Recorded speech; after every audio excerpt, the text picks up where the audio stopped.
We're going back in time here for a little bit, only because this is a sketchbook that I've already drawn in, but the intent was to start a sketchbook where I could experiment with different art materials and not really be worried about creating finished pieces all the time. So I've started with a sketch of Nebula from Guardians of the Galaxy because Kat and I just watched Guardians 3, so I thought this might be a great opportunity to try some Himi jelly gouache. I got it from Amazon because I was seeing a lot of people do some cool things with it, and I thought, yeah, this is gonna be easy. And since Nebula is purple and blue, this would be a great opportunity to try some different colors with gouache as opposed to just like regular old skin tones or something.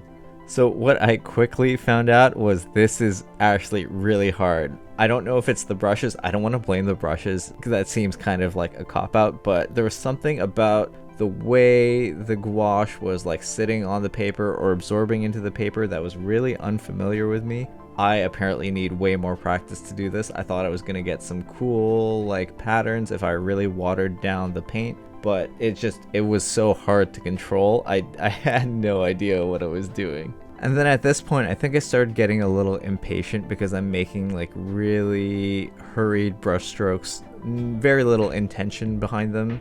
And I mean, I do this with acrylics too, but there was just something that was throwing me off. And to this point, I'm not really sure what it is. And I think it might be the fact that the gouache dries a different color, or the fact that the paper isn't primed. I think it might be absorbing into the paper. Something or other, I'm having a really hard time. And even when I try to approach it like I would regular acrylics, it's still not doing what I want. And that's likely a part of the problem. I'm trying to treat the material as if it's something else as opposed to really getting to know how it works with something a bit less ambitious. I kind of jumped right into this. This was the first page in the sketchbook. I was like, you know what? Okay, let's go for it. Didn't really work out. At this point, I've given up and I'm going to matte medium this page. And what that does is it essentially creates a clear gesso layer so that the paint that I'm going to use isn't going to absorb into the paper. It's just going to sit on top. And I'm switching to acrylics because that's just what I'm more familiar with. And right away, I feel like I can actually control what's happening. I think at some point I might try using matte medium on the paper first and then trying to add some acrylic gouache or regular gouache to see if that changes anything. But at this point, I can only really just guess as to how things might or might not react. Acrylic paints are my absolute favorite traditional medium. I feel the most comfortable with them. I feel like they give me a good amount of abstraction and randomness, but I still feel like I have a really high ability to control the medium, and they more or less do what I want them to do.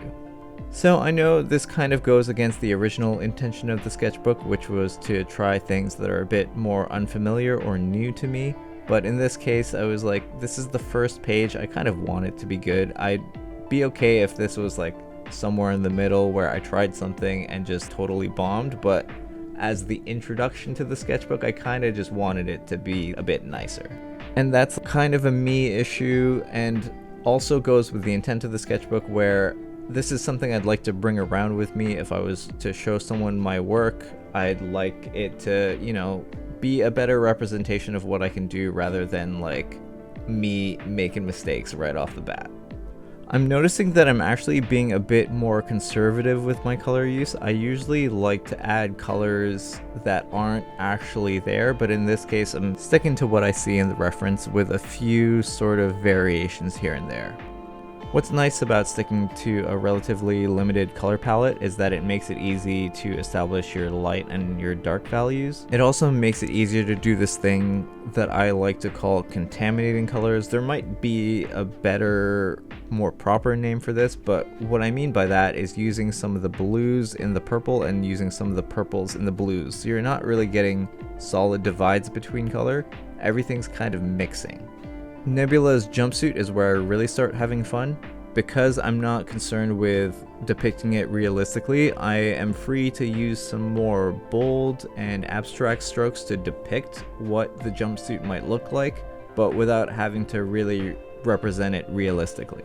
It's a bit harder to get away with this kind of style on the face just because if you have like the wrong mark in the wrong place, you really change the expression, and I was really trying to capture Nebula's unimpressed face. That said, having the area neck down be a bit more abstract helps to draw your attention to the face. It helps shift the focus. It's like, okay, this bottom part, not really important, kind of cool, but the focus is actually like the expression, everything up there. I want to step back and really highlight my favorite brush stroke of the painting. I like the little mix of cyan and orange that I had in there. As the portrait starts taking shape, I feel like I can use smaller marks to create a bit more visual interest with some more contaminating colors, some other stuff going on. I'm really trying to highlight brushwork as opposed to pure realistic blending. Speaking of brushes, I try this fan brush because I'm thinking it might offer some interesting textures. It ends up being really weird. I think it's because it's cheap, and I only ever buy cheap brushes because I forget to clean them properly, and then they end up just not being usable anymore. And that is my fault, and one day I will learn how to properly care for my brushes. So I'm feeling like this is a great start to the first page of the sketchbook. Again, I know the intention of the sketchbook is to like try new things and be experimental, but you know what? There are no real rules, and I'm the one who's really, I don't know, policing myself when it comes to the rules that I make. So because I am in that position, I can break the rules whenever I want. So if you're ever in the position where a piece of art isn't going the way you want and you can break the rules in order to make it better, why not? You could also just abandon the piece because who cares? But in the case that this is the first page, yeah, go break the rules, go do stuff that you're comfortable with, go do whatever you want. As long as you're having fun, then it doesn't matter.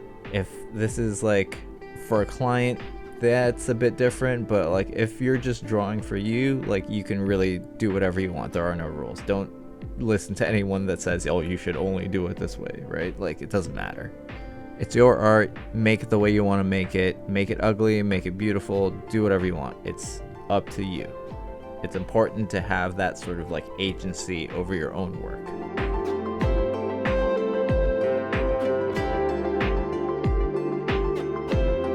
So there it is. There's the first page of this sketchbook. Am I holding it high enough? Does it need to be here? Since you've made it to this part of the video, consider subscribing so that you can see all the other pieces of art that I filled this sketchbook with. There's gonna be lots of experimentation and lots of discomfort from me because I'm gonna be doing stuff that makes me uncomfortable. Here's a quick preview of the next page, which I still haven't finished. I don't feel like blurring it in post, so my hands will have to do. Also, damn, there are so many pages in this sketchbook. This is gonna take me forever.